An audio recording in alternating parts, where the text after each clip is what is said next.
दिल्ली की सड़कों पर आज जो हुआ उसने लोकतंत्र का मुखौटा नोचकर फेंक दिया।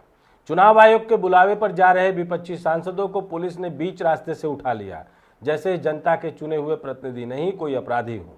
यह न कोई हादसा है न कोई संयोग, यह सत्ता की वो संगठित पटकथा है जिसमें संविधान, मतदाता और एक व्यक्ति एक वोट का अधिकार, सभी तीन को एक साथ बंधक बना लिया गया है। नमस्कार, मैं डॉक्टर विजय शुक्ल। 11 अगस्त 2025 की दोपहर दिल्ली में एक ऐसा हादसा बना जिसने भारतीय लोकतंत्र के ताने बाने पर सवाल खड़े कर दिए। सुबह तक यह साफ था कि विपक्षी दलों के सांसद, विशेषकर इंडिया गठबंधन के प्रतिनिधि, चुनाव आयोग से मिलने जा रहे हैं।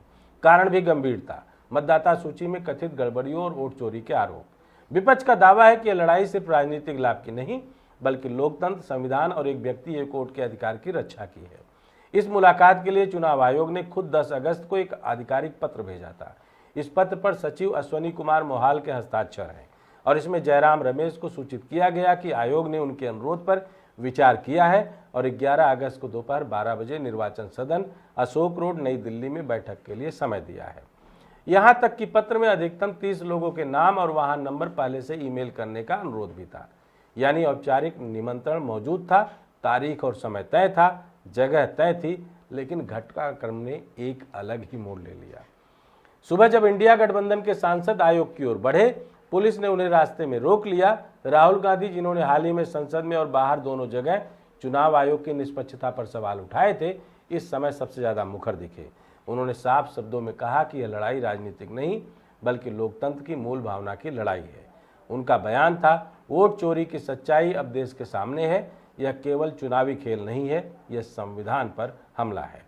लेकिन उनकी यह आवाज़ ज़्यादा देर जनता तक पहुंचती उससे पहले ही पुलिस ने विपक्षी सांसदों को हिरासत में ले लिया। यह हिरासत सिर्फ एक प्रशासनिक कार्रवाई नहीं थी, बल्कि एक साफ संदेश था कि सत्ता विपक्ष की संस्थागत आवाज़ को भी सड़कों पर कुचलने से नहीं हिचक रही। अगर हम इस क्रम से देखें तो तस्वीर और भी खतरनाक हो जाती है।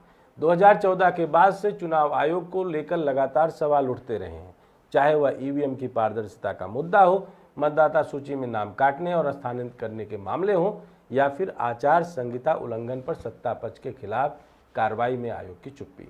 2019 में कई राज्यों में विपक्ष ने आयोग पर पक्षपात के गंभीर आरोप लगाए, लेकिन किसी बड़े बदलाव की जगह आयोग का रवैया और भी ढीला होता दिखा। 2024 के आम चुनाव के बाद विपक्ष ने कई राज्यों की मतदाता सूची में 10 से 15% नामों के गायब होने की शिकायत की। कुछ जगहों पर एक ही व्यक्ति का नाम दो जगह मिला और कहीं पूरी की पूरी बस्तियों के नाम एक साथ हटाए गए। इन आरोपों की जांच का वायदा तो हुआ, लेकिन नतीजे कभी सामने नहीं आए। अब 2025 में हालात इस मुकाम पर आ पहुंचे हैं कि विपक्ष आयोग से मिलने भी नहीं जा सकता। एक तरफ आयोग के लेटर में औपचारिक बुलावा है, दूसरी तरफ उसी मुलाकात से पहले सांसदों को रास्ते में रोकना और गिरफ्तार करना। यह दो तस्वीरें एक ही दिन के भीतर लोकतंत्र की सच्चाई बयान करती हैं। राहुल गांधी का बयान और यह गिरफ्तारी दोनों मिलकर यह संदेश देते हैं कि भारत में अब लोकतांत्रिक असहमति भी पुलिस बैरिकेड और हिरासत के घेरे में कैद है। यह सवाल सिर्फ सत्ता बनाम विपक्ष का नहीं है, यह सवाल हर मतदाता का है कि अगर उसके प्रतिनिधि को आपके वोट की सुरक्षा के लिए लड़ने से रोका जा रहा है, तो आपका वोट आखिर सुरक्षित कैसे रहेगा। और अगर एक संवैधानिक संस्था जो चुनाव की पूरी प्रक्रिया का संरक्षक है, उस पर बातचीत करने के लिए विपक्ष को मिलने से ही रोक दिया जाए, तो क्या यह घोषित आपातकाल नहीं तो कम से कम एक अघोषित आपातकाल का संकेत नहीं है। आज की यह घटना हमें 1975 की याद दिलाती है, जब विरोध की हर आवाज़ को कानून व्यवस्था के नाम पर दबा दिया गया था। फर्क सिर्फ इतना है कि तब आपातकाल घोषित था, आज नहीं, लेकिन तरीका वही है, संस्थाओं का इस्तेमाल सत्ता के कवच की तरह करना और विपक्ष को अपराधी की तरह पेश करना। चुनाव आयोग का पत्र इस मामले में एक अहम सबूत है। यह साबित करता है कि विपक्ष को मिलने का औपचारिक निमंत्रण दिया गया था और फिर भी उन्हें रोका और हिरासत में लिया गया। यह विरोध की आवाज़ को दबाने की सोची समझी रणनीति लगती है, जिसमें प्रशासन और संवैधानिक संस्थाएं दोनों शामिल दिखती हैं। अगर यह सिलसिला ऐसे ही चलता रहा तो आने वाले समय में न सिर्फ मतदाता सूची की पारदर्शिता खतरे में होगी, बल्कि भारत का लोकतांत्रिक ढांचा भी खोखला हो जाएगा। विपक्ष की इस लड़ाई में जनता की भागीदारी जरूरी है, क्योंकि यह सिर्फ राजनीतिक दलों का संघर्ष नहीं, बल्कि हर नागरिक के अधिकार की लड़ाई है।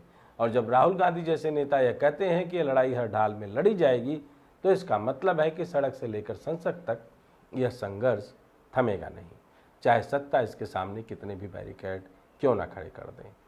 आपके दिमाग में भी रखा हुआ बैरिकेड और सोशल मीडिया पर घूमता हुआ सोशल नैरेटिव वाला बैरिकेड आपको खुद ही तोड़ना होगा।